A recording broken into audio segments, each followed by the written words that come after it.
ଆପଣମାନେ ଦେଖିପାରିବେ ଉମରକୋଟରେ ଅଭୁଳି ଏକ ମଶାଣି ଅଛି, ଯାହା ସ୍ୱର୍ଗଠୁ ବି ନିଆରା। ଲୋକେ ଏଠାରେ ଆସିକି ଶବଦାହ କରନ୍ତି। ଶବଦାହ ପରେ ନିଜ ନିଜ ଘରକୁ ଚାଲିଯାଆନ୍ତି। କିନ୍ତୁ ଏମିତି ଜଣେ ହରିଶ୍ଚନ୍ଦ୍ର ଛାଇଛନ୍ତି ସେଠି, ତାଙ୍କ ନାଁ ହେଉଛି କାଳୀପ୍ରସାଦ ସିଂ। ତାଙ୍କର ଏଇ ମଶାଣିକୁ ସେ ସ୍ୱର୍ଗଠୁ ବି ବେଶୀ ସମୟ ଦିଅନ୍ତି। ଆମେ ପଚାରି ବୁଝିବା କାଳୀପ୍ରସାଦ ସିଂ କ'ଣ କହୁଛନ୍ତି ସେ ମଶାଣି ବିଷୟରେ ଏବଂ ମଶାଣିର ମାହାତ୍ମ୍ୟ ବିଷୟରେ। ଉମରକୋଟରୁ ପ୍ରମୋଦ କୁମାର ନନ୍ଦଙ୍କ ରିପୋର୍ଟ, ଓଡ଼ିଶା ନ୍ୟୁଜ୍।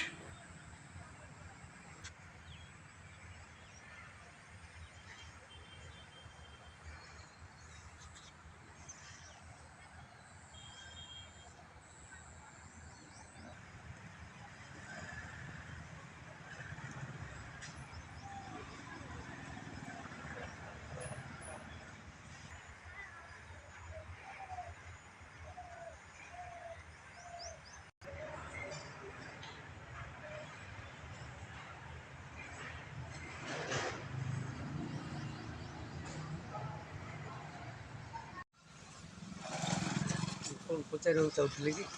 ହଁ, ଆପଣ ଏଇ ମଶାଣିରେ ରହିଛନ୍ତି ସ୍ୱାର୍ଥ ପାଇଁ ନା କ'ଣ? ନାଇଁ ସାର୍, ମୁଁ ନିଃସ୍ୱାର୍ଥ ଭାବେ ମୁଁ ସେବା କରୁଛି ଏଠି। ମୋତେ ଯେତିକି ଦାୟିତ୍ୱ ଦିଆହେଇଛି ତାଠୁ ବଳିକି ମୁଁ ଯେତିକି କାମ କରିପାରିବି କରୁଛି ଆଜ୍ଞା। ଜଣେ ଲୋକ ଦେଇଛନ୍ତି ମୋତେ, ଏଠି ଯେତିକି ପାରୁ ପର୍ଯ୍ୟନ୍ତ କରୁଛି ଆଉ। ନାଇଁ, ଲୋକେ ସମସ୍ତେ କହୁଛନ୍ତି ଯେ ଆପଣ ବହୁତ କିଛି କରିଛନ୍ତି। ଆଜ୍ଞା, ସେମାନେ ମୋର ସାର୍ ଯାହା ଠାକୁରଙ୍କର ଆଦେଶ ହିସାବରେ ମୁଁ କେଉଁ ଜନ୍ମରେ ପୁଣ୍ୟ କାମ କରୁଥିଲି ବୋଲି ଆଜି ମୁଁ ଏ ଜିନିଷଟା ପାଇଛି। ଆଉ ମୋତେ ଭଲ ଲାଗୁଛି ଏଠି କାମ କରିବା ପାଇଁ, ପୁରା ଶାନ୍ତିପୂର୍ଣ୍ଣ ବାତାବରଣ।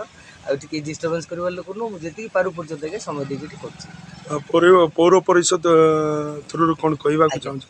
ଆଜ୍ଞା, ଠିକ୍ ଅଛି ଆଜ୍ଞା। କିଛିଟା ଆଉ ଯଦି ସହଯୋଗ କରିଥିଲେ ଭଲ ହୁଅନ୍ତା। କାହିଁକିନା ମାନେ ସେପଟ ଗୋଟେ ଆମର ହୋଲ୍ ପାଣି ଯିବା ପାଇଁ ଅଛି, ସେଇ ବାଟରୁ ଚୋର ଅନ୍ୟାନ୍ୟ ପ୍ରବୃତ୍ତିର ଲୋକ ସବୁ ପଶି ଆସୁଛନ୍ତି କେତେଟା। ସେଇଟା ଟିକେ ବନ୍ଦ କରିଦେଇଥିଲେ ଭଲ ହୁଅନ୍ତା। ଆଉ ପ୍ଲସ୍ ଯେଉଁଠି ପୋଡ଼ା ହେଉଛି ଆମର, ସେଇଟାକୁ ଟିକେ ସଜାଡ଼ି ଦେଇଥିଲେ ଭଲ ହୁଅନ୍ତା। ଏତିକି ସାର୍, ଆଉ କିଛି କହିବି।